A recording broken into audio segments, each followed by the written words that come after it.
Hello, everybody, and welcome to Locked On Flames. I'm your host, Jess Belmosto. The Montreal Canadiens have their fourth win of the season over the Calgary Flames after defeating them 4-2 in regulation, and we have a lot to unpack this evening, so let's jump right into it.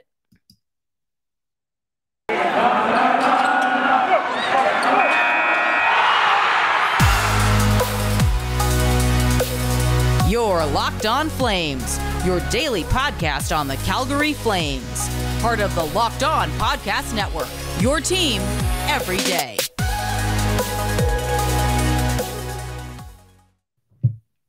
Hello, everyone. Thank you so much for tuning into Locked On Flames today. If I sound a little winded, it's because I just recorded this entire episode and did not get a single ounce of audio except the intro music that you hear just before this. So we're centering ourselves and jumping back into this. Okay, we're doing this.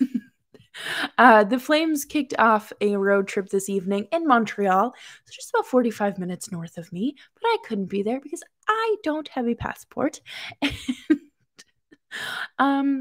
Crossing the border right now is a little crazy, a little hectic. But I did write a pregame report this morning about, things to look for, and I had a players to watch segment, and Andrew Mangiapane was on there as well as Nick Suzuki, and both players had phenomenal games tonight. Mangiapane netted his 9th goal of the season, and that puts him to the top of the Flames leaderboard for goals. Nick Suzuki went into tonight with 14 points, and he was an absolute menace when he had the puck. He was just shooting nonstop, and it was quite aggravating. But you know what? I would be very happy if I had Nick Suzuki on my team.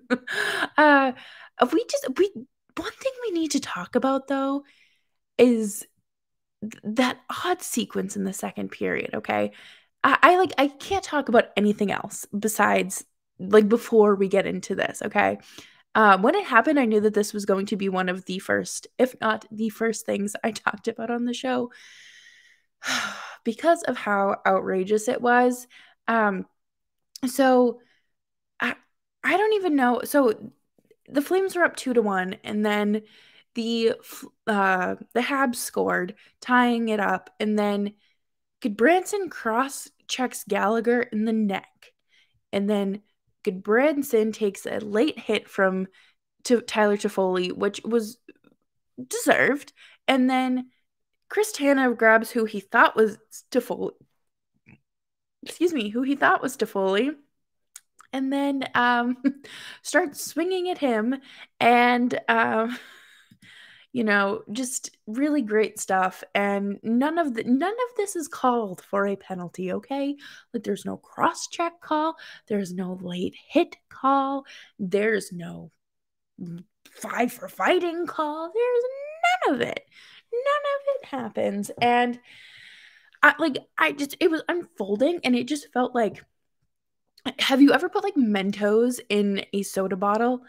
We did this in science class, and it just kind of starts exploding, and because it's a chemical reaction. That's just how it felt. It just felt like when you shake up a soda bottle and just crack it open, you're like, just everything was just happening at once, and there was too much happening. And Gudbranson has been fine this season. I think that he's played better than expected, and I appreciate that, and I'm sure everyone else does.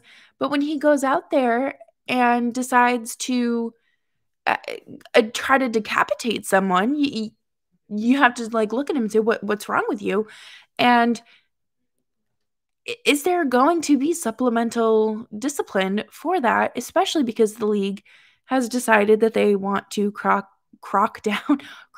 down on cross checks? And I wouldn't be surprised if he does get a fine, because you can't do, first of all, cross-checking someone in the back is a very different story than cross-checking them in the throat or the neck. Obviously neither's good, but you don't really have like protection up here or like back here. Um, just be smarter. The Flames were very emotional tonight, and we're going to talk about that in the next segment. But, that second period it was a lot. It was heavy. It was emotional. It was fast. It was intense. And the Flames just couldn't capitalize. And coming up next, we are going to talk about that and just kind of what needs to happen for that full 60 minutes to be played. But first, let's talk about BetOnline AG. BetOnline AG is not a hot mess like your favorite hockey team. So head on over to BetOnline AG today and sign up for your free account and start betting on some sports and bringing home some money. Of course, you can do this with a 50% welcome bonus when you use promo code locked on. So go bet on your favorite sports teams. Football is in full swing, basketball, full swing, hockey, full swing, college football, full swing, playoffs. I cannot believe it. Playoff and like bowls are next month. And, BetOnline AG is there for you. So head on over to BetOnline AG today, sign up for a free account, make your first deposit, and use promo code locked on for a 50% welcome bonus. That's promo code locked on for a 50% welcome bonus. Thank you so much for listening to Locked On Flames and making us your first listen of the day. And of course, you can find me on Twitter. My Twitter handle is on the screen at Jess Belmosto. Or if you're listening, hi, thanks for tuning in, and still find me at Jess Belmosto. The line switched today, okay? And this was originally what I was going to start the show with because it just makes more cohesive sense, but then the Flames got all chaotic, and I just it was not it couldn't be the first thing talked about. So the line switched today, all right? Monahan was moved from 4C to 2C back to his home, and initially I felt some type of way about it because I was just like, why are you moving someone who is doing well down there? Obviously you got to give them the chance to do better and to succeed in that top six role. But at the same time, centering Lucic has been beneficial. And his line mates were Mangiapane, who I mentioned now leads the team in goals with 9, and Blake Coleman. And I think that this was a fantastic line tonight. I think that Blake Coleman did kind of struggle when he took the penalty, but that defensive play that he took the penalty on was great. I thought that he had a great shift. It's unfortunate, but I knew it. As soon as he went down the corner, I knew that there was going to be a call. But he looked good. I'm not going to sit here and nitpick everything. And Dylan Dubé was back on the wing tonight. We're doing this weird temporary Dubé at center thing. I thought we were just only experimenting with that for the Jack Eichel trade, but who knows? Okay, who knows? Mangiapane scored, like I've mentioned, 87 times in this podcast. Michael Backlund had a goal tonight, which was, I'd love to see that. I think that he is another great 200-foot player on this team. I think this team is filled with a lot of forwards who just thrive in that 200-foot,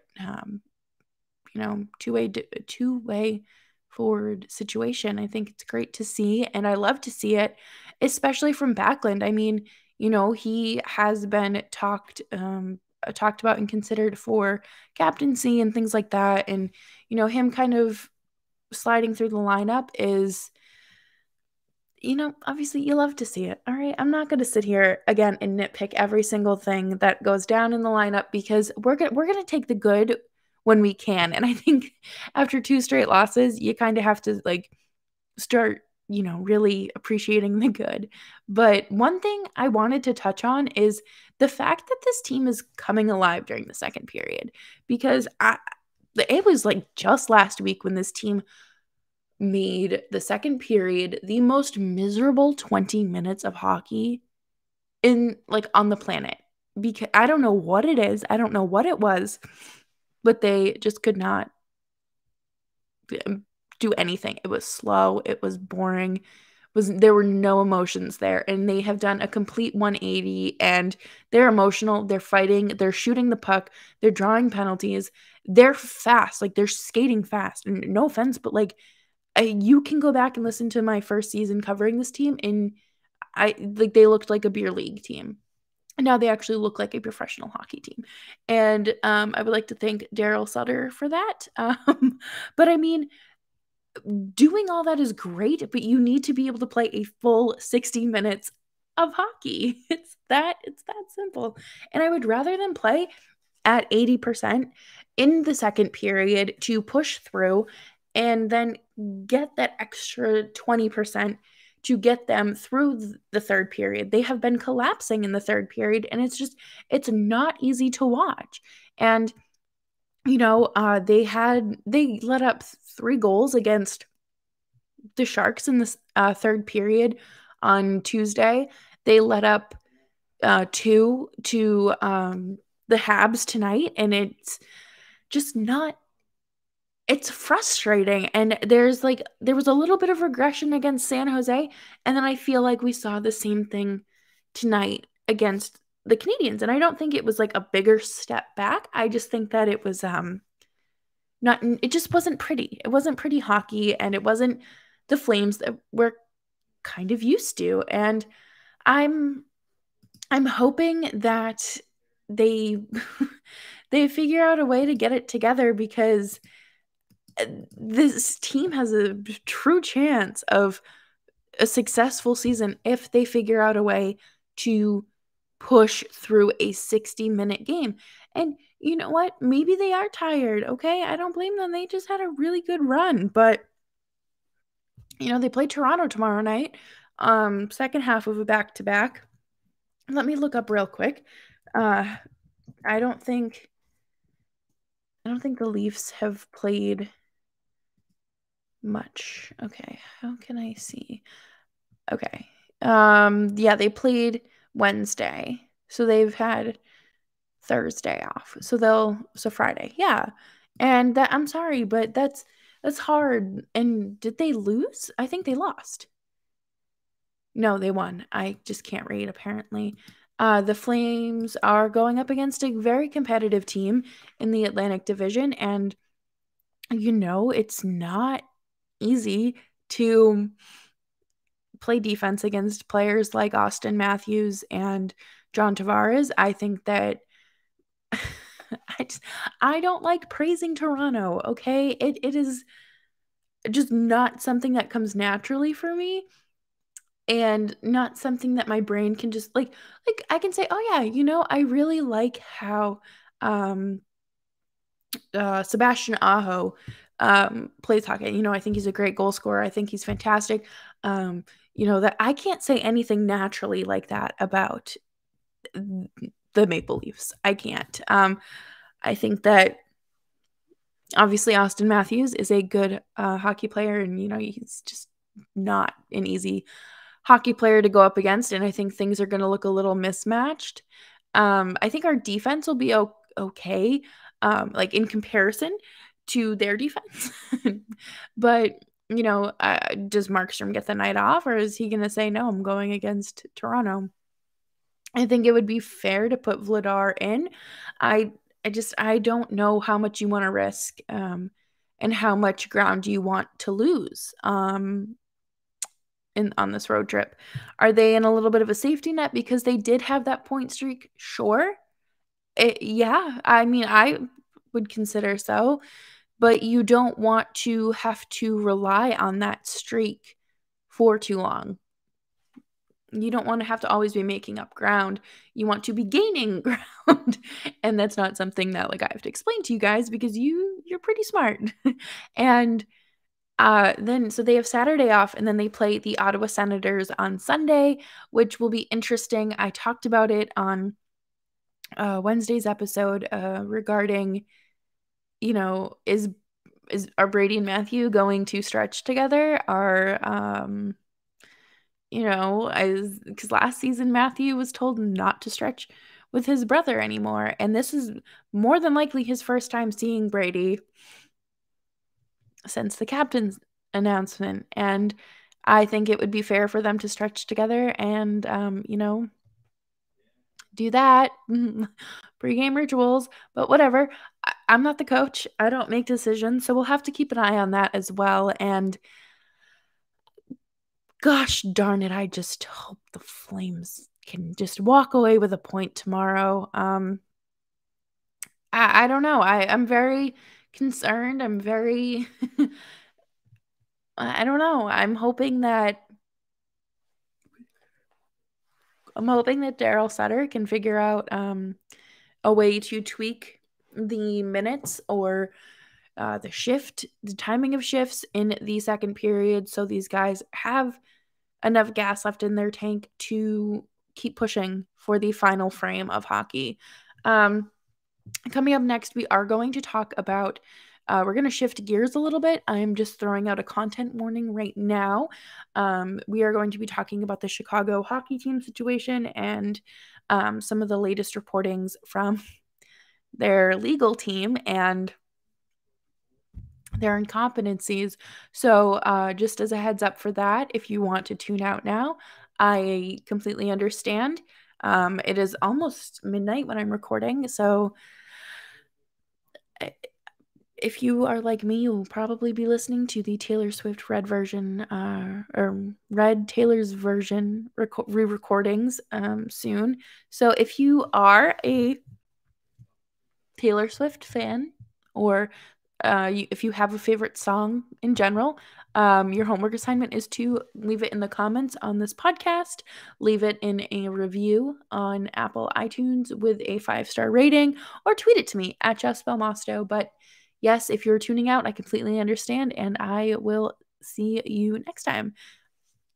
All right, so before we jump into this, this is just a reminder to subscribe to Locked On Flames wherever you get your podcasts, on YouTube, Spotify, Audible, which is nuts to me, Spotify, Apple, Stitcher, wherever you get your podcasts. We're here, YouTube as well, obviously. But this came out while I was watching the game, and I almost threw my phone across the room because I was very, very upset. The Chicago Blackhawks legal team is just, these are the reasons why people say lawyers don't have a soul. It's because of lawyers like this.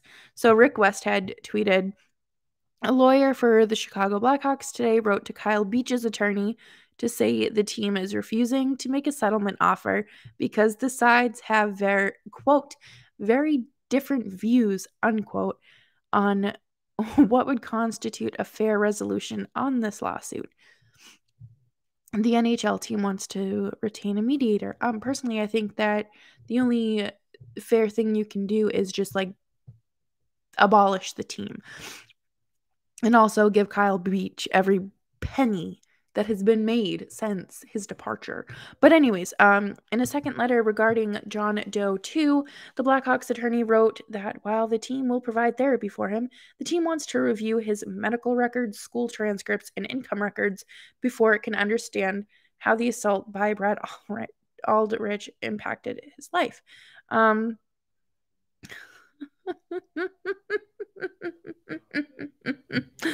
I hate lawyers with a passion. Okay, so to start, Kyle Beach is entitled to every penny that the Blackhawks have made in their entire existence. And John Doe 2 would not have to be he wouldn't have been assaulted had the Blackhawks not given him, specifically Joel Quenneville, a glowing recommendation to be hired at this high school and to go on and assault a 16-year-old. So they want to review these. If you're wondering why they want to look at his income and his school records, it's because they want to see let's start with the school transcripts. Okay, school transcripts, because they're going to say like, oh, did he fail a class? Like, was he impacted enough that his grades were failing and his mental health was maybe getting in the way of his success at school? I'm going to tell you right now, it doesn't work like that for everyone. Some people are just naturally good at school regardless of what's going on. I know for me personally, I wasn't in school after my attack, but I know that like I was in survival mode, but I was thriving. I was doing so well. And they want to look at his income. I would imagine to see like if he was going to therapy, if he was maybe self-medicating, spending money. Like if there was a change in his spending habits maybe. Again, not this kid was 16 years old. I don't know about you, but I did not even have a debit card when I was 16. I got one when I was 18. And I don't know how much money he's going to have access to, and your financial records at 16 are a lot different than when you are a grown adult. I know, like, based on cases I've looked into, they look for irrational spending. Like you getting gas and your coffee is not like, there's patterns in your bank statements. And, like this one, like $500 charge for an expensive item, or, maybe they'll look at his phone records to see if he called like hotlines or I don't know. I truthfully don't know. And it makes me so angry that I have to even sit here and speculate, because again, this child was 16 years old and he is he should take this team for every gosh darn penny that they are worth, because again, his attack would not have had happened if the Blackhawks followed the reporting protocol, reporting a freaking sexual assault against one of their players to the league, and have been like, whoa, this is awful. Don't hire this guy, fire him immediately. I don't care if we're in the middle of a Stanley Cup run, get rid of him. It's just so frustrating because it does not make any sense to me why, like, how you can sit here and say, we need to make sure that this took like a big enough toll on him. He was 16. Did you not watch his mother's interview on TSN? He blames himself. He had no self-confidence, no self-worth. I guarantee you he still deals with trauma. And then you have like Kyle Beach, who, the poor guy, blames himself for everything that happened. And it's sickening. And I talked more about this on the national show because I didn't want to overwhelm you all with coverage on this, but it is just so sickening to watch all of this continue to unfold. And I know people say things like, oh, well, like they just want money, that's why they came forward. They are entitled to the whole world. If they after that, you as an organization, your lawyers, you say, we done messed up. We own that. I'm sorry. They're clearly not sorry, by the way. And you sit there and they can give you a mile-long list and you meet every single one of their needs. And if they say they want an 8-pack of blueberry muffins, you go out and get them a freaking 12-pack. Because you know why? Because you messed up and you owe it to them. You should be kissing their feet and apologizing and doing a lot more than paying for their therapy. You should be paying for every single thing that has transpired because of this. Doctor's appointments, therapy, medication, because guarantee you they're probably on medication for PTSD and, nightmares and things like that, because shit's heavy. I'm sorry, I don't like swearing on the show, but this is heavy. And it's not something that most people can just deal with and write it off. there's a lot that goes into healing, and my heart goes out to them, anyone else who has been a victim of a violent crime. It makes me so angry. This podcast is not the place for me to dive into, law and legal things, but I'm always up for those kind of conversations on Twitter. Shoot me a DM. We can talk. But thank you all so much for tuning into today's episode of Locked On Flames. I'm Jess Belmosto, and I will catch you all later for a preview of back-to-back against Toronto. Bye-bye.